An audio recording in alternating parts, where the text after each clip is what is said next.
get awfully quiet in here. Somebody got something to hide or what? I think it was Paul maybe, right? Good afternoon, everybody. My name is John Majori. I'm the Chief of Police here for the Village of Newburgh Heights. And we want to welcome you to this special event that we have today. It's something that's very unique for law enforcement, and that is not only to open up a cold case, but to open up a cold case and bring on some partners along with us that bring a lot to the table. And so we're going to talk a little bit about that. When we're all done this afternoon, our partners with the media will be available. Myself and the rest of the investigative team will be available. If you'd like to speak to anybody on board, you're more than welcome to do that. And the same goes to everybody in the audience. If you have any questions or anything like that, once we're all done with this, we'll have an open Q&A forum. So if you have any questions that you would like to pose on camera here with the group in front of us, please feel free to ask. What I want to do first is I want to introduce our investigative team. To my left, I have Lieutenant Mike Marinella, Newburgh Heights Police Department. Next will be Officer Tom Schrail, Newburgh Heights Police Department. And then we have Captain Richard McIntosh, Cuyahoga County Sheriff's Office, Crime Stoppers of Cuyahoga County, retired Cleveland Division of Police. Next, we have retired Detective James Kleppel from the Brooklyn Police Department. And then to his left, we have surviving member of the Sova family, Mr. Kurt Sova. To my right is Professor Michael Lewis from Tiffin University, and to his right are our conglomerate of scholars from Tiffin University. I'm going to ask them to introduce themselves, identify where they're from, their status in college, and also what their discipline is, because we want you to know what we're bringing to the table with this investigation. Hi, my name is Elizabeth Zisselman. I am from Salina, Ohio. I am a sophomore and I am studying criminalistics and public relations. I'm Kylie Sharif. I'm from Milan, Ohio. I am a senior at Tiffin University studying forensic psychology and criminalistics. My name is Dylan Smith. I'm a senior at Tiffin University from Fremont, Ohio, and I'm majoring in law enforcement and counterterrorism. My name is Lindsay Willis. I am a senior. I'm dual majoring in criminalistics and law enforcement, and I'm from Commerce, Michigan. I'm Callista Hernader. I'm from Rosedale, Indiana. I'm a senior, and I double major in criminalistics and forensic psychology. I'm Anthony Goodale, a junior at Tiffin University. I'm from Akron, Ohio, and I'm studying criminalistics. My name is Emily Borson. I am from Holland, Michigan. I am a senior, and I am a double major in forensic psychology and law enforcement. I am Aspen Schmidt. I'm from Willard, Ohio, and I'm a senior at Tiffin University studying criminalistics. I'm Christiane Kramer. I'm from Dayton, Ohio, and I'm a senior at Tiffin University studying forensic psychology and minoring in criminalistics. Very good, guys, and thank you again. As you can see, we have a lot of academia here in the room, along with a couple hundred years of law enforcement experience that we're going to bring to the table. Next person I want to introduce, I'm going to have him step up here, is Captain McIntosh. He's going to talk about the Crime Stoppers' role in this investigation. Captain?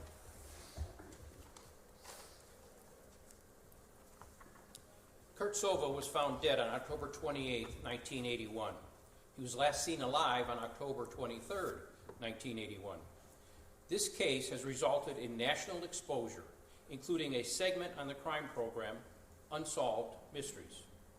Although this unsolved case is nearly 40 years in the past, it is ripe with rumors, comments, tips, theories, and internet exposure.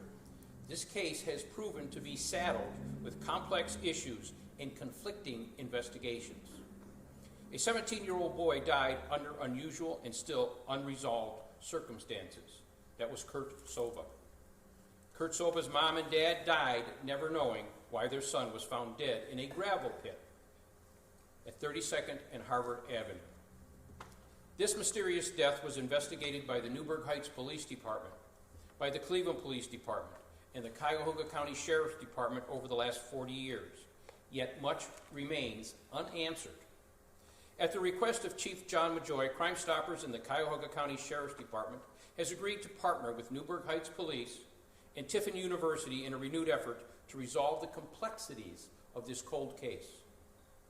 Recognizing that people that may have information on this case may no longer be available to provide that information, Crime Stoppers is reaching out to those that remain by offering up to $5,000 in reward money for information that can lead to the resolution of this case.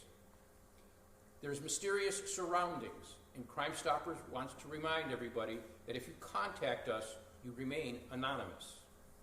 We recognize that witnesses oftentimes hesitate to come forward and be identified. That is why for the past 30 years, Crime Stoppers of Cuyahoga County has provided an anonymous source, an anonymous way for people to contact law enforcement. You can aid law enforcement without being identified. Anyone with information on this case is urged to contact Crime Stoppers of Cuyahoga County. And let me remind everybody, even though this case is from 1981, Beverly Potts went missing in 1951. That case was never solved, and yet Crime Stoppers to this day continues to get tips as to how that case developed. So we can help, we want all the tips that we can get, no matter how small you think they are.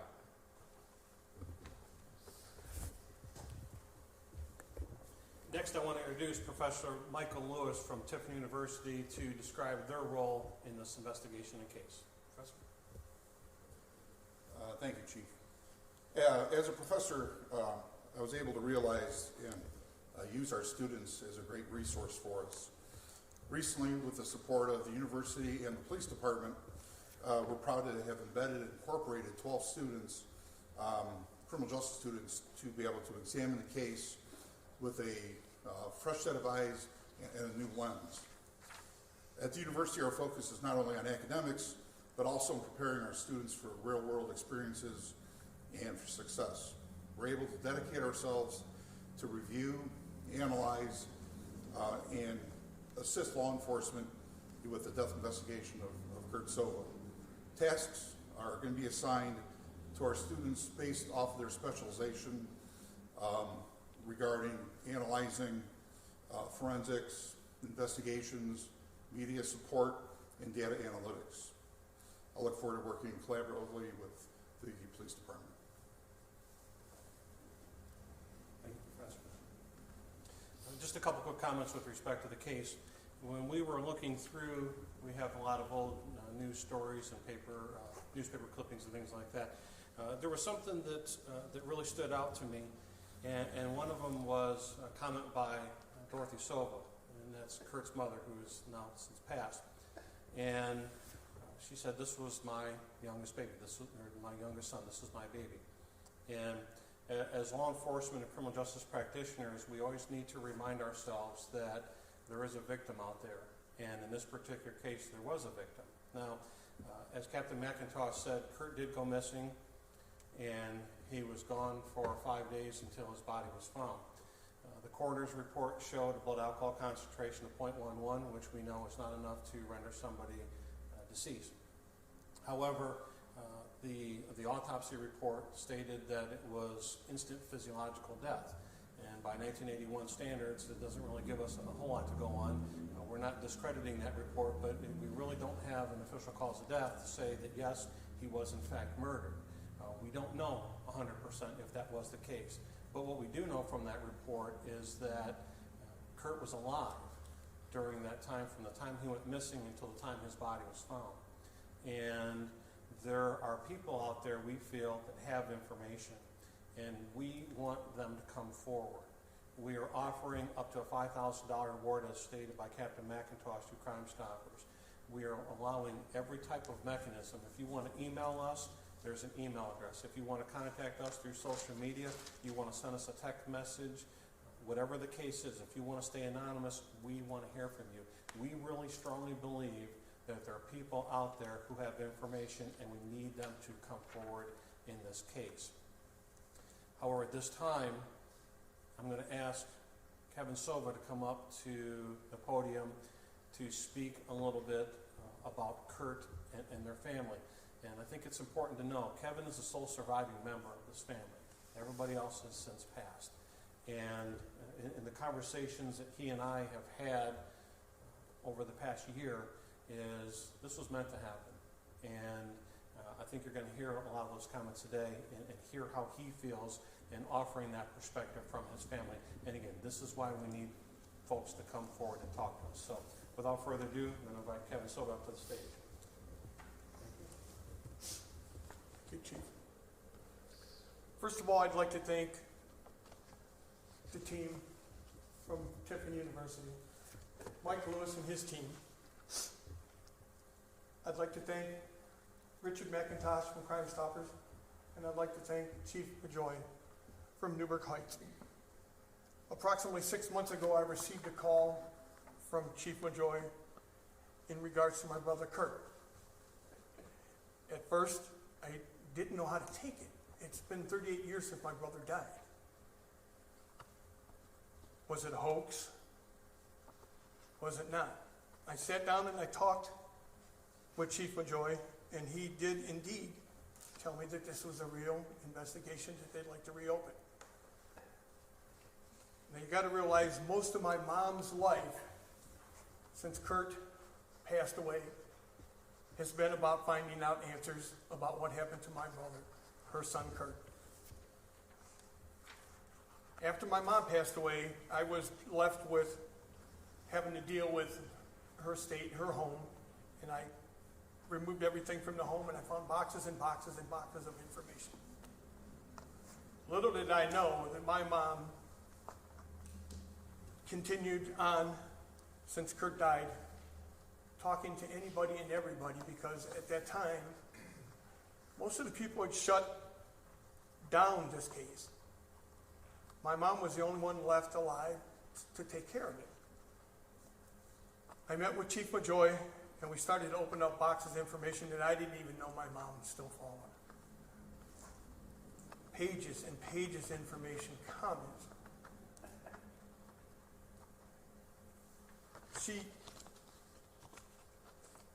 I woke up this morning at 4:30, and the first thing that came on TV was my mom talking from 1989 about going to her grave if she had to find out about her son. She did go to her grave, and she never found out the answer. I can't believe that I'm standing here today with the team of all the TV crews that want to take an interest in my brother again. For years, we just thought that Kurt became a statistic, like many kids in the area. I never got to see what kind of young man Kurt turned into. He was 17 years old. I was the oldest of the four boys. Kurt was a baby, so he got pampered. But he was our comedian. He was our funny guy. But at the time that Kurt was found dead, I was 22, Kurt was 17. There was a 5-year gap.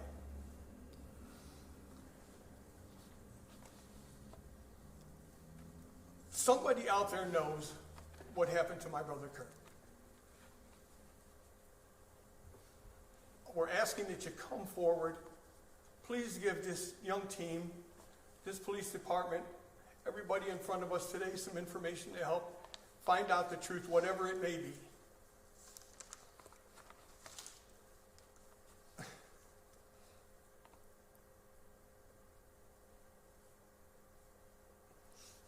I'm sorry. For the longest time, I have felt the need to put this away, and now that it's back to the forefront again, I'm not best at trying to communicate here.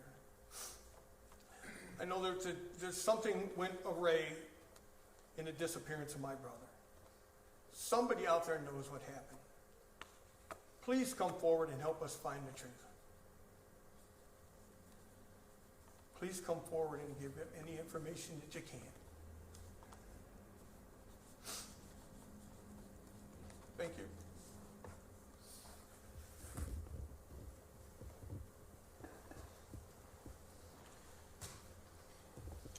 It's a tough one to follow, believe me. As law enforcement and criminal justice practitioners, it's hard to not see what we just saw. And before just the last few months, I didn't know anyone from the Sova family, didn't really know a whole lot. Having met Kevin and gotten to know him since then, some of the conversations we had was, as I said, this was meant to happen. And so this is why we have paired up with the team that we have assembled here. A couple things to share about the case. that I think is prudent for everybody to know, and that is that we need everybody's help here. Kurt was missing for 5 days. He went to a party with some friends, and at some point during the evening, he went outside, and he was with another individual, and this individual left him outside to go back inside to get their coats. He was gone for just a couple quick minutes. He came back, and Kurt was gone. And that would have been the last time that anyone that we know had seen him alive, until his body was discovered some 5 days later. We believe that there were people at this party that know more than what they said. We believe that there are people out there who have answers to questions. Where was Kurt at during those 5 days? How did Kurt's body end up in this ravine? Somebody knew what happened. Somebody knows what happened. And the time is now for us to come forward, put the pieces of the puzzle together, and try and bring justice to Kurt Sova. As members of the media, we would like to invite you to embed with us and have a seat at the table. When we have future meetings, you're welcome to come, because there were news stories from 1981 and even thereafter. We'd like copies of those. We'd like to know who you guys talked to. But moving forward, we would also like to invite you to be a part of this investigation, because using the theory, none of us are as smart as all of us, perhaps we can all put our heads together, use what resources we all have, and get someone to come forward. There is someone out there who has that information. We need them to come forward. There are plenty of ways for you to contact us, to come forward with this information, and we cannot reiterate enough, we need you to come forward. At this time, we'll take any questions from the media and or the audience if you have them. Chief, there was a time left. He was last seen outside the party. The coroner ruled that he didn't die until 3 or 4 days later. Any plausible explanation to that, or is that time frame really critical to? Yeah, that's a good question, Paul, and thank you for asking that. As you guys know, this case was shown on Unsolved Mysteries. Now, Unsolved Mysteries is a good way of getting it out there. They did a reenactment. What you also have to understand is that may not have been an 100% accurate depiction. And we're not diminishing this by any means, because every part of this investigation is a piece of the puzzle, as if it were a 1,500-piece jigsaw puzzle. So every little piece counts.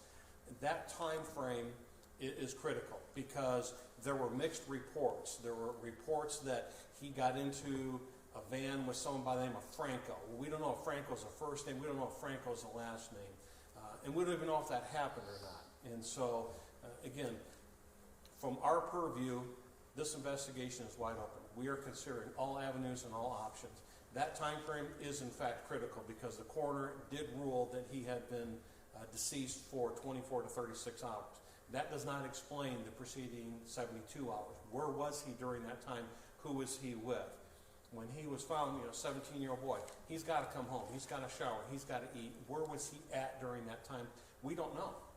And that is critical. Someone, if he was in fact alive, someone saw him. He was with somebody. And that somebody needs to come forward. That somebody needs to say something. We need to know this information. And again, we have an autopsy report that doesn't say homicide on it. Cause of death is not homicide. We have that. But that doesn't mean that there wasn't a crime. What that means is that he did in fact pass away from unknown causes, if you will. Instant physiological death.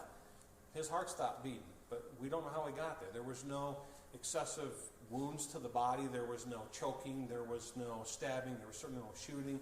There wasn't any smoking gun that said, hey, this is how this boy died. We don't have that. But we firmly believe that there are people that know what happened. And I don't want to throw any theories out there, because I don't want to plant any seeds, but you guys, we've got a room full of smart people here. You can think of a lot of different avenues that this thing can go. Mrs. Sova, diligence, do you see anything substantive there? I do. By all counts, I'd probably hire her today, because she's pretty thorough. But as any loving, caring mother would be, they should be. She said in the newspaper, "This is my baby." And sadly, she was not reunited with him or found out what happened until she passed. We have boxes of information, handwritten notes that she kept that would shame a lot of investigators, frankly, with the amount of time and energy that she put into this. I would have liked to have met her. I think that she made it her life mission to do that, as any good mother will do. I know that Kevin and I have had a number of conversations, and frankly, he was kind of surprised with it as well. None of us ever want to have to go through a situation like this where we lose a loved one, especially under situations like this, and just not knowing whatever happened. And that is the tragic part of this, that she had to go to her grave not knowing what happened. But on a positive yet favorable note is that, again, look at what we have up here and look what we have out there. We've got people that want to know. And we've got people that are willing to pool themselves together to get this information out there and find out who's got that key. Mark? Chief, technology's obviously changed a lot relative to physical evidence. Is there any physical evidence available? So, again, we're looking at a number of different options. We've kind of drawn a semi-conclusion that science and technology are probably not going to help us immensely on this. It doesn't appear as though there's going to be any DNA evidence or serology or any other related technologies. Now, such as not to say that we're ruling this out, because that is not the case. Everything is on the table and everything's wide open. As you heard over here, you've got criminalistics, you've got forensic psychology, you've got law enforcement, you've got a lot of different disciplines who are studying current trends and so on and so forth. So this is why we bring this to the table, because we have a fresh set of eyes to look at things. And we had a meeting this morning we're talking about it, and I explained to them, I said, you've never had somebody spit in your face while you're handcuffing them and run from you. We're trying to arrest them. So you have a fresh, entry-level view with a vast amount of education coming in behind you to help bring things to the forefront. So, but again, back to your original question, some of the original evidence does in fact still exist. However, on the scale of prioritization, it is our opinion that one of the major keys to this is an individual who knows something. And what sparked the relationship between you and Tiffin, and specifically with this case? Was it they came to you and said you would be willing to lend because we knew of the case, or you flagged it for them? Can you just detail that for us? Sure. As a graduate of Tiffin University with my graduate degree, and knowing Professor Mike Lewis, Mike has an extensive law enforcement background, and actually he deserves all the credit, because he's the one who approached me and said, "Hey, are you familiar with this case?" Well, having moved from our old facility to the new facility, I recall a box that said Sova case on it, and we did in fact move all the evidence from A to B. And so slowly but surely a conversation ensued as far as, hey, what do you think about taking a fresh approach to this? And from an administrative standpoint, as chief of police, I have to look at allocation of resources, and I have to go and look at whatever the investigation is and say, what is the solvability factor of this? And if I thought that there was not an option that we would not be able to solve this, we wouldn't be here today. But after myself, Professor Lewis, Lieutenant Marinello, Officer Schrill, we took a very, very comprehensive look at this case and said, listen, we think that there's some substance here. We think that there is information out there in the world that is worth gathering. So that is how the whole thing has commenced. And I did travel down to the university a couple weeks ago, met with the students. These students were hand-selected. They went through a vetting process. We had interviews with each one of them, almost like a job interview. And a couple of the key questions are you willing to commit to this? Because this is not just something that is going to be one day and gone. This is basically a 6-month commitment that we want from these folks. And we've already started sharing information. We've shared some videos, some interviews with them. This morning we had about a 90-minute tabletop conversation. They brought some really good questions.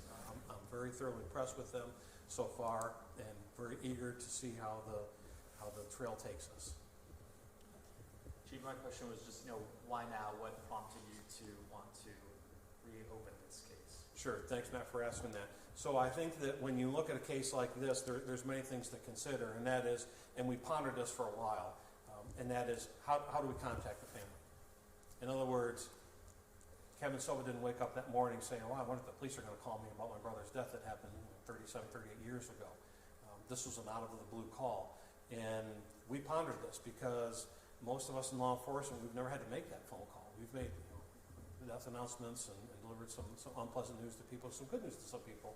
But in a case like this, we pondered this. What's the best way to approach this? Because some families, as you know, may want to just let sleeping dogs lie. And we respect that. And in this particular case, Professor Lewis and I, we talked about it. And we thought, you know what, let's just reach out and see what happens. Because had we not had the support of the Sova family, I don't know that we would have been able to move forward here. Their involvement and his involvement and all his family and friends who are here today is critical to this because we need their support. And our dog in the fight is, as I said earlier, our dog in the fight is justice for Kurt Sova. It's a 17-year-old kid who died under unusual circumstances, and his body was left to lay out in some ravine for 3 kids who were out playing to find. And so, keeping that in the back of our minds, why now? I don't know that there's a good answer for why now, but perhaps this was meant to be, that the time is right, and things have fallen into place where we've got cooperation from the Sova family here. We have detectives who bring many, many years of experience to the table. We've got eager officers with our department who want to play a role. And again, we've got very, very highly educated students here in the room who are willing to put forth the effort to do the right thing in this case. So just so there wasn't like a specific piece of new evidence or a specific tip that... Correct. There was nothing that came forward. There had been a little bit of scuttle on the internet here and there. Every now and then it would come up to the top, and there would be people that would make comments on this, just like the case from 1951 that Captain McIntosh talked about. There was from time to time different things, but there was no one acute incident that says, hey, now is the time.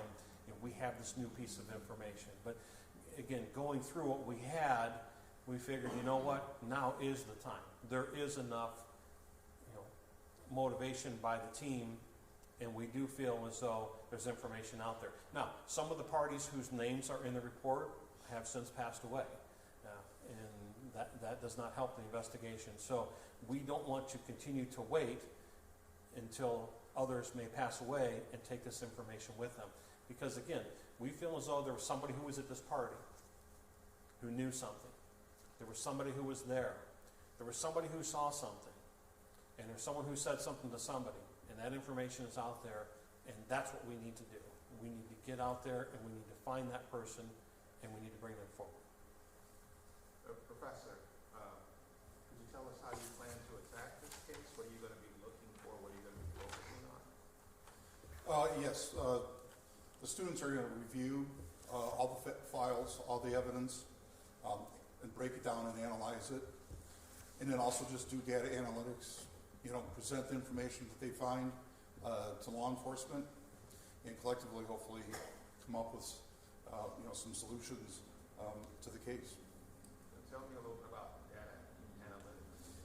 So what we're going to do is research the case from the start to the finish, and do some composites and make some assumptions, and then present it to law enforcement. Are you looking for anything in particular? Something that might stand out? No, not really.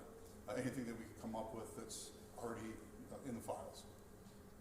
What brought this case to your attention? What made you approach the chief about wanting to take another look at this?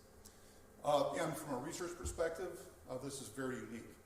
And it's been an old case. I started looking and talking with the chief about this just to see if there was any solvability factors to this. And we quickly determined that there was.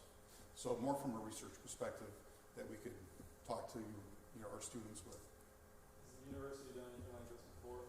Any other cases? No, not at all.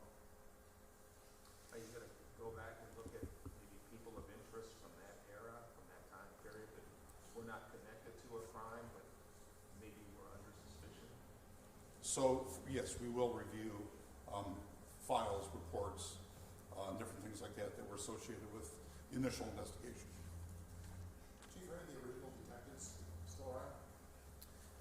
Yes, there are, and I'm going to tailor your question to Paul's question, and with respect to the role of students, because while we are doing a Facebook Live, I don't know how to do that, so I gave my phone to one of them and said, hey, can you hook me up here and be a friend and give us a Facebook Live? So there are a number of things that they can bring to the table, and we did speak with a former investigator, and we've started this process. And the students, as I said, they bring a fresh set of eyes, and so based upon their educational background, there are certain things of the investigation that we can share with them. Now, there are going to be some proprietary things that are law enforcement sensitive that can't go to the students, and we understand that.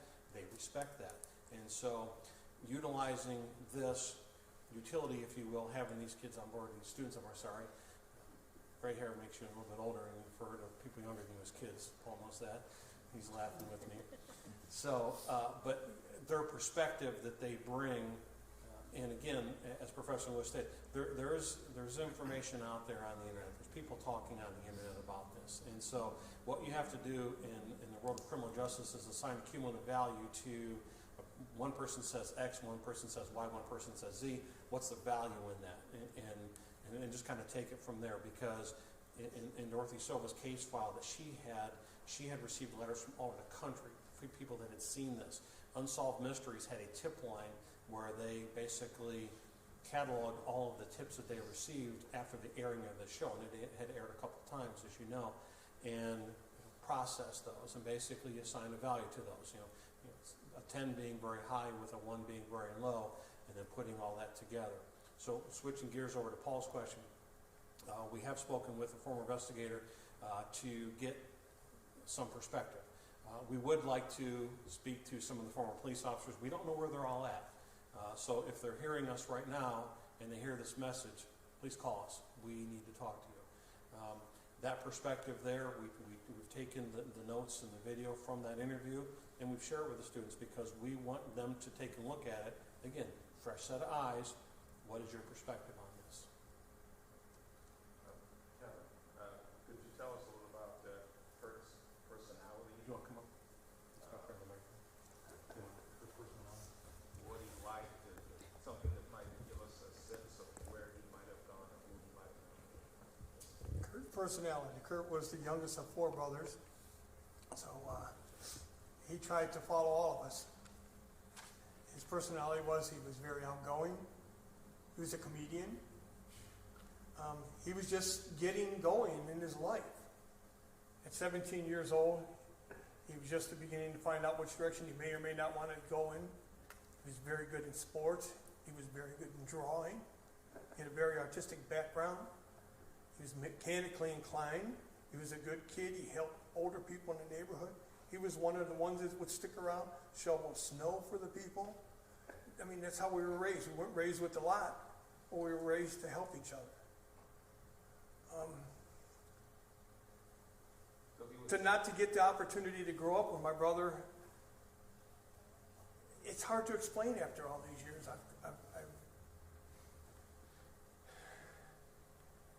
He was just a great kid. He had many, many friends. Some of them are here, some of them I haven't seen in 30 years. When this came to light again, I had people reach out to me that I didn't even see since Kurt's funeral. They're like, it's long overdue. This is long overdue to find the answers of why Kurt is no longer here. That's all we want is the answer, whatever it happens, whatever it tells us. We just want to know the truth about what happened to my brother Kurt. Do you know the party seems to be the focus? Did you know a lot of the people at that party, or Not wasn't really. that like his friends? It was just like a friend of a friend kind of thing? I think it was more a friend of a friend. Kurt's best friend in life is right here in the audience, John Miller. Today, he's like my younger brother Kurt, incarnated in the body of John Miller. We talk all the time. He calls me on Kurt's birthday. He started hanging around with different people. He was becoming from a little kid to a teenager to a young man. So his circle of friends had begun to change. Did I know about this party? No. Did I know anybody at the party? No. Did you always believe that it was suspicious, that it wasn't something that he did to himself, it was something that somebody else Yeah, was suspicious to the point that he disappeared on Friday. They found him on Wednesday. He was supposedly dead 12 to 24 hours. I always wondered if he was with somebody, why didn't they try to help him? In the possible 3 days that he was alive, what happened? We never were able to put them pieces together. And all we want to do is put the pieces together. We'll never bring Kurt back. Nothing that transpires after today will bring him back. Won't bring my mom back, my dad back, my two brothers back. But at least we'll be able to have some answers. My family deserves that. We deserve to know what happened to him. Well, however it turns out, if whether it was at his hands or the hands of somebody else, I just want to know what happened.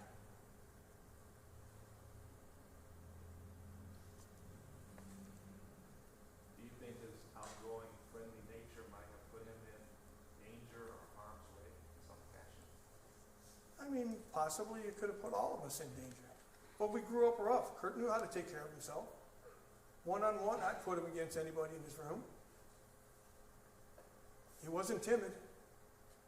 But he didn't have a choice. He had three brothers beating on him growing up. I mean, how could he not be tough? And then he had mom always protecting him. And she protected him to the day she died. Almost December 5th, 2014, my mom passed away. Almost 5 years to the day. There's a reason this is starting again, and I firmly believe it's from above. I firmly believe it's my mom. And God intervening. It's just time to find out what happened. And here's our next, this is our future.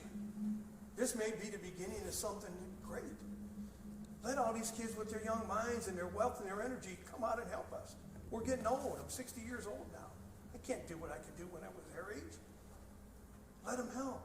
Maybe this is the new way to do things. If it helps one, it's a start.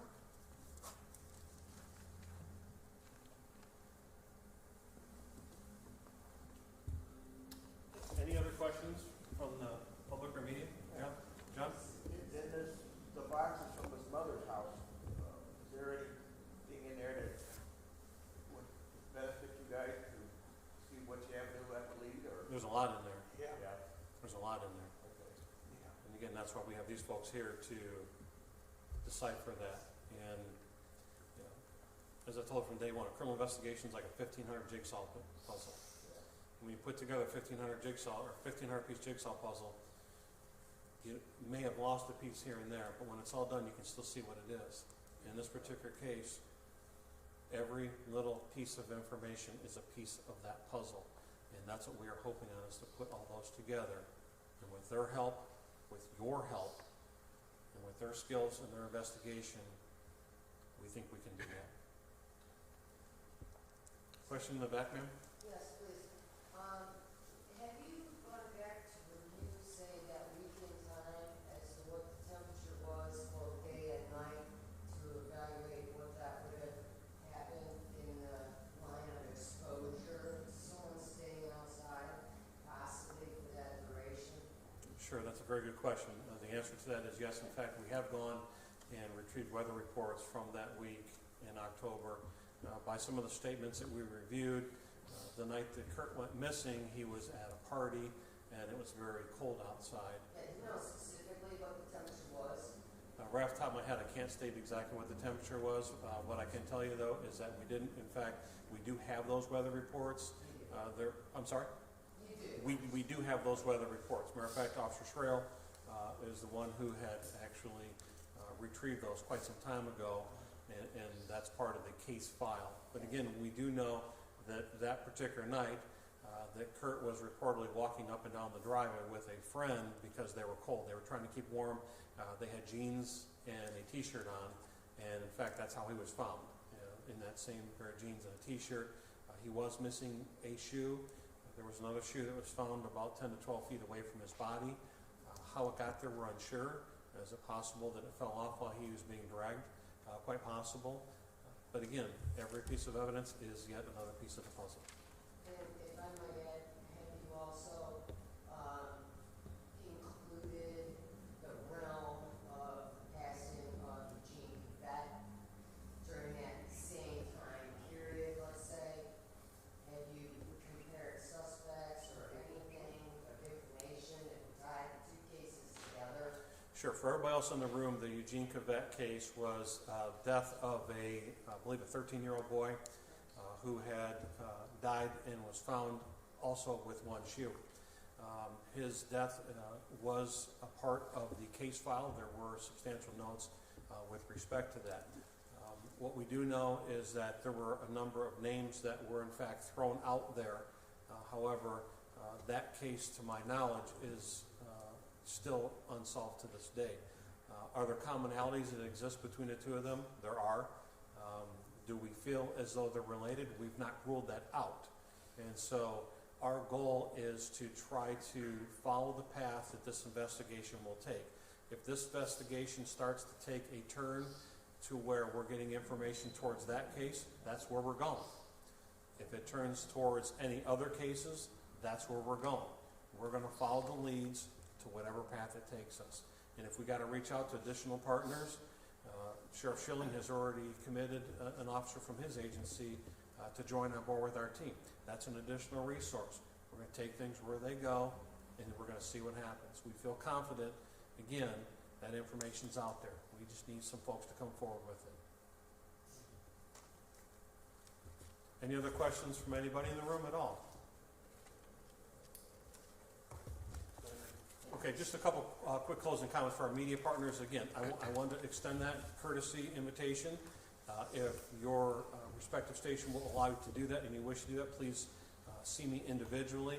And any member of our team here behind me will be available to speak to you one-on-one. If you have questions, just pull us off to the side. We can go into another room, whatever we got to do.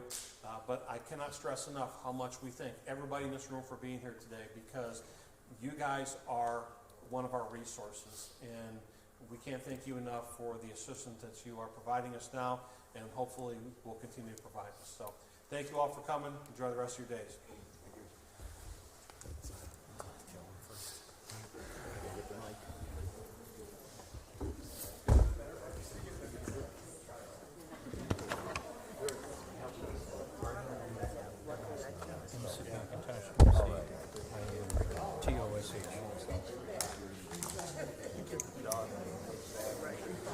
It's the beginning. Wait, did you have a minute? I appreciate what you said up there. You covered a lot of the ground, but we'll just get a little bit of that. Yeah, just know that it's been a lot of years, and it's hard to... Let me know, Randy, when you're ready.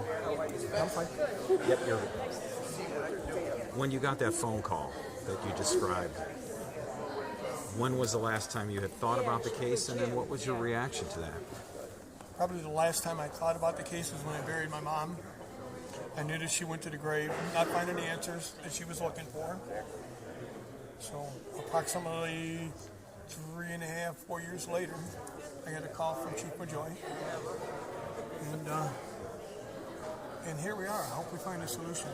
Because my mom had way more information than we even thought. They were so impressed. I can't even begin to tell you how much information we found that I didn't even know she was privy to. Just describe a couple of the items that she kept, or the notes, or the type of things you saw there. Well, my mom talked to everyone. My mom should have been a detective. I'm not sure how far I can go with what's in the boxes. Some of it, I believe, is going to help solve this case. But what we need is there's a couple pieces that we need to put together. There's a couple pieces of the puzzle that are just not there yet. They're on the floor. We're getting ready to pick them up. I believe that. So I know you can't say, but I'm assuming in that box your mom may have had her theory of who may be some possible suspects. And I mean that in the sense of those who might have known what had happened. She knows that somebody at that party knows what happened to Kurt. And she believes that at that time, that maybe she didn't receive all the information she should have from the Newburgh Heights Police Department in the previous administration. This new administration, very impressive. Last question, Kevin, have you ever gone back to that location? I know it has to be a difficult thing, but when's the last time you might have seen... The last time I was there? Yeah, I don't know if it's even there anymore. I was there yesterday. Since this case started, I've probably been back there half a dozen times. And yeah, it's hard. But again, it's 38 years later. It's not like I was a 22-year-old boy and very emotional. I'm emotional, but I've become hardened by life. We're all going to die. Is it going to change what happened? I don't know. But I'd like to know what happened. And then she set up there at least for your mom too. I hope she knows already. Thank you. Thank you. Thank you for your time. We'll stay in touch on it. Thank you very much. Appreciate it. Yeah. Thank you. 32nd and Harvard? Yeah, let's see, right down the street here. In the back of J.L. Goodman. Okay. Yeah, we'll go White by. Dove Factory, J.L. Goodman, right across from Hot Craig's just a little further down. Very close. Okay. The party was a little bit further down than that. If you came out of the backyard of the party and then went through the back streets, it took you down into the how you got ravine. down there. And Kurt wasn't there. He just, Yeah. we had searched for, we had so many people searching. I mean, at that time, That's what made it fascinating was that idea that he didn't die right there. somebody we know put there it was some, at least 2 days in there Right. that something was going on. It could be, and that's why they already they determined all the